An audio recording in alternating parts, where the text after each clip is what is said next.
راج صاحب، ایک جانب تو ہم دیکھتے ہیں تحریک انصاف کی تیاریوں کے حوالے سے جو بھی خبریں تھیں ہم نے آپ کے ساتھ سامنے رکھی، آپ کے ساتھ شیئر کی.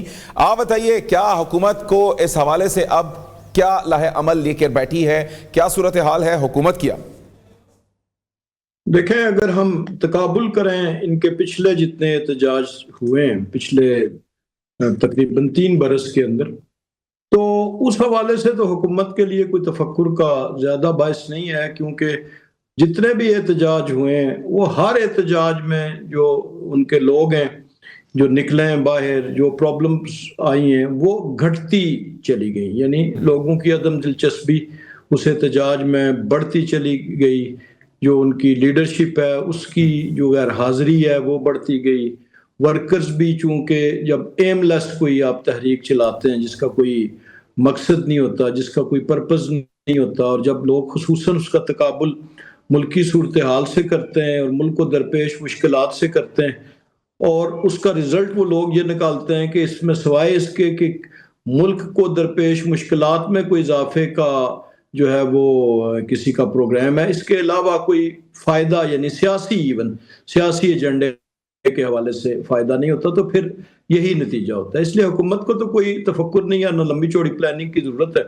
اور انہوں نے جو فیصلہ کیا وہ بھی آپ دیکھیں کہ پچھلی تمام تحریکوں کے برعکس اس دفعہ ڈیسیشن ہوا. پہلے یہ ہوتا تھا کہ لوگوں کو نکالیں اور فلاں جگہ پہ، لاہور پہ، اسلام آباد پہ، وہاں پہ جا کے تو راجہ صاحب آپ کی باتیں سر آنکھوں پر، لیکن پھر ہم نے یہ بھی دیکھا کہ بانی کے حوالے سے کہا جا رہا ہے کہ ان کی ملاقات 8 فروری کے بعد ہوگی، یعنی کہ ان کے ایک بیان سے اتنا ڈر ہے کہ ان کا بیان بھی اب 8 فروری کے بعد آنا چاہیے، کیونکہ ملاقات میں زیادہ سے زیادہ ان کا کوئی نیریٹو ہی سامنے آتا تھا نا. تو اس سے حکومت کیوں ڈرے بیٹھی ہے؟ دیکھیں، حکومت جو ہے وہ کسی کے نیریٹو سے نہیں ڈرتی.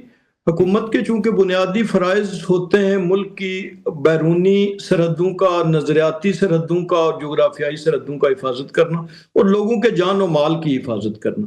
تو حکومت ہر اس چیز کے بارے میں احتیاط برتتی ہے جس سے لوگوں کی جان کو خطرہ ہو، امن و امان کو خطرہ ہو، ملک کی اکانومی کو خطرہ ہو. اور اگر آپ پچھلی ملاقاتوں کے بعد جو ہے وہ تشکیل پانے والی اور نشر ہونے والی ٹویٹس کو دیکھیں، ان کے جو باہر ملاقاتیوں کے باہر آ کے بیانات کو دیکھیں، تو بنیادی تو وجہ وہی ہے. اس کا 8 فروری سے کوئی تعلق نہیں ہے. 8 فروری سے پہلے بھی ملاقاتیں اگر نہیں ہو پائیں تو ان کی وجوہات صرف اور صرف یہی تھی. اور لوگ جب ان ملاقاتوں کا تقابل کسی اور کی ملاقاتوں سے، میاں نواز شریف صاحب کے دیگر لیڈرشپ کی ملاقاتوں ماضی سے کرتے ہیں، تو وہ ایک چیز کو بھول جاتے ہیں کہ ان کی کسی بھی ملاقات کے نتیجے میں جو باہر یہ کبھی بیان نہیں آیا کہ آپ دہشت گردی کے خلاف آپریشن کو ریزسٹ کریں. کسی ملاقات کے نتیجے میں کوئی وزیر اعلیٰ اس بنیاد پہ تبدیل نہیں ہوا کہ وہ مسلح افواج کے خلاف اور دہشت گردی کے خلاف جو آپریشن ہے اس کے خلاف بیانیہ کیوں نہیں بنا سکا یا مزاحمت نہیں کر سکا. تو اس فرق کو جاننا بڑا ضروری ہے. بالکل ٹھیک. عالمگیر صاحب بھی ہمارے ساتھ موجود ہیں، رہنما تحریک انصاف. جی عالمگیر صاحب، بہت شکریہ آپ کے وقت کا. سر، ڈھیل یا ڈیل، کس جانب جا رہے ہیں آپ؟ اور اب تو آپ کی پارٹی کے اندر سے ہی آوازیں اٹھ رہی ہیں کہ سڑکیں بلاک نہ کی جائیں کیونکہ لوگوں کی مشکلات ہوتی ہیں، لوگ ہی ہمارے خلاف ہو جاتے ہیں. تو کیا ہونے جا رہا ہے آپ کی جانب سے؟ دیکھیں، احتجاج تو ہوگا، احتجاج تو ہونا ہے. احتجاج کس انداز میں ہونا ہے اس پہ ابھی بحث مباحث چل رہی ہے، مختلف رائے ہیں وغیرہ. لیکن اہم چیز یہ ہے کہ احتجاج ہونا ہے، اور وہ اس لیے ہونا ہے کہ ہمارے پاس کوئی دروازہ رہ نہیں گیا.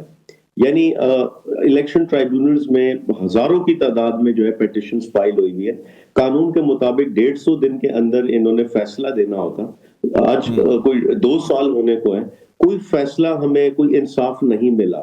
ہم میجورٹی کلیم کرتے ہیں. فارم 45 پہ ہمارے پاس 180 سے زائد نشستیں موجود ہیں، اور فارم 47 پہ کسی اور کی حکومت بنا دی جاتی. ہمیں کوئی 90 سے زائد سیٹس دی جاتی اور پھر ری کاؤنٹنگ کے ذریعے سزائیں دے کر 70-74 پر لا کر کھڑا کر دیتے، اور پھر کوئی دروازہ نہیں جہاں سے انصاف مل سکے. کہیں ہمارے لیے انسانی حقوق کی ہر جگہ پامالی ہوتی. تو ایسے ماحول میں کہ جہاں پارلیمان جو ہے وہ 26ویں 27ویں ترامیم جیسے قانون لے کر آئے، ترامیم لے کر آئے، تو نظر یہ آتا کہ یہ فارم 47 کی حکومت عوامی مفاد میں تو ایک فیصلہ نہیں کر سکی. بلکہ یا تو اپنے نیب ریفرنسز ختم کیے یا اپنے آپ کو استثنا دیا، یا جو ہے وہ ہمیں کوئی نہیں نظر آیا کہ عوامی مفاد میں کوئی فیصلے ہوں۔ تو اہم چیز یہ ہے کہ ہمارے پاس سڑکوں کے علاوہ آپشن کیا رہ گیا ہے؟ یہ لوگ غیر قانونی مقدمے بناتے، جیلوں میں ڈالتے، اور احتجاج کرنا آئین ہمیں اجازت دیتا، جمہوری روایات اس کی اجازت دیتی، تو کیوں یہ روک تھام کرتے؟ یہ گرفتاریاں کرنا، بھائی واضح اعلان کر دیں کہ آمریت ہے۔ اور جس انداز میں کراچی میں بھی گرفتاریاں کی کہ پہلے گرفتار کیا پھر ایم پی او قانون کا نفاذ کیا، یعنی سرے سے کوئی اس کا سر پیر ہی نہیں ہے۔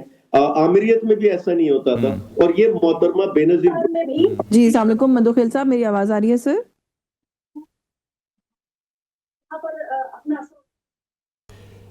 اچھا، تو یہ تمام تر معاملات عالمگیر صاحب ہمارے ساتھ گفتگو کر رہے تھے۔ حماد حسن صاحب، آپ تک آواز پہنچ رہی ہے؟ جی میں آپ کو سن رہا ہوں سلمان۔ حماد حسن صاحب، آپ ہی یہ سارے معاملے کو اگر سم اپ کرنا چاہیں تو ایک تو یہی جاننا چاہیں گے، کیونکہ پی ٹی آئی جس طرح سے سراپا احتجاج ہے، دوسری جانب راجہ صاحب کی آپ نے گفتگو سن لی ہے۔ راجہ صاحب کہتے ہیں کہ جناب ان کا تو جو بھی دعویٰ ہے وہ بالکل غلط ہے، ان کے پاس کوئی ڈائریکشن نہیں۔ عالمگیر صاحب کہتے ہیں کہ ہمارے ساتھ زیادتی ہوئی۔ تو آپ ہی بتا دیں، کیا 8 فروری کے الیکشن شفاف تھے؟ دیکھیں، مسلم لیگ اور پی ٹی آئی والے دونوں ممبران جو بات کر رہے ہیں کہ ہمارے ساتھ زیادتی ہوئی، زیادتی سب کے ساتھ ہوتی ہے اور یہ اس زیادتی میں برابر کے حصہ دار ہوتے ہیں۔ جب نواز شریف کے ساتھ سب کچھ ہو رہا تھا تو اس وقت ہی پی ٹی آئی والے ان کے ساتھ تھے، جب آج ان کے ساتھ ہو رہا ہے تو نواز شریف والے ساتھ ہیں۔ لیکن دونوں جماعتوں نے، بلکہ تمام جماعتوں نے یہ قسم اٹھا رکھی ہے کہ ہم آئین کہ ایک ہی ایجنڈے پہ یکسو نہیں ہوں گے، متفق نہیں ہوں گے، آئین کو سربلند نہیں بنائیں گے۔ جب اس پر آپ یکسو اور متفق نہیں ہو رہے ہیں تو پھر بھگتے بھی۔ دوسری بات یہ کہ احتجاج کے حوالے سے جو بات ہو رہی ہے، تو احتجاجیں تو اس ملک میں ہمیشہ سے رہی۔ یعنی فاطمہ جناح نے ایوب خان کے خلاف ایک بہت بڑی تحریک چلائی تھی، پھر پی این اے کی تحریک، سول وزیر اعظم بھٹو صاحب کے خلاف چلی، پھر ایم آر ڈی کی تحریک چلی، اے آر ڈی کی تحریک چلی، بہت ساری تحریکیں چلی۔ لیکن ان تحریکوں میں اور اس احتجاج میں بہت بڑا فرق ہے۔ وہ تحریکیں جمہوریت کے لیے چلتی تھی، وہ مارشل لاؤ کے خلاف مزاحمتیں ہوتی تھی، اس میں گالم گلوچ نہیں ہوتا تھا، اس میں تضحیک نہیں ہوتی تھی، اس میں پرستش نہیں ہوتی تھی، اس میں جمہوریت ہوتی تھی، تحریک ہوتی تھی، مزاحمت ہوتی تھی۔ لیکن یہاں پر معاملہ الٹا ہے۔ یہاں پر کون سی جماعت پی ٹی آئی کے ساتھ کھڑی ہے؟ کیا آپ نے کسی کو دیکھا سوائے محمود خان اچکزئی کے، جنہوں نے ایک سیٹ پر کم از کم 100 لوگوں کی اپوزیشن لیڈرشپ تو چھین لی ان سے؟ یہ تو حالت ہے پی ٹی آئی کی۔ دوسری بات یہ کہ پی ٹی آئی احتجاج کی اخلاقی قوت ان کی کہاں ہے؟ یعنی 13 سال سے وہ پختونخوا میں اقتدار میں ہیں، لیکن اس میں سے نکلا کیا؟ اس میں سے بی آر ٹی نکلی، اس میں سے سونابے بلین ٹری نکلی، اس میں سے یہ تمام کرپشن کیسز نکلتے رہے کوہستان سکینڈل تک۔ یعنی کارکردگی کوئی نہیں دکھائی۔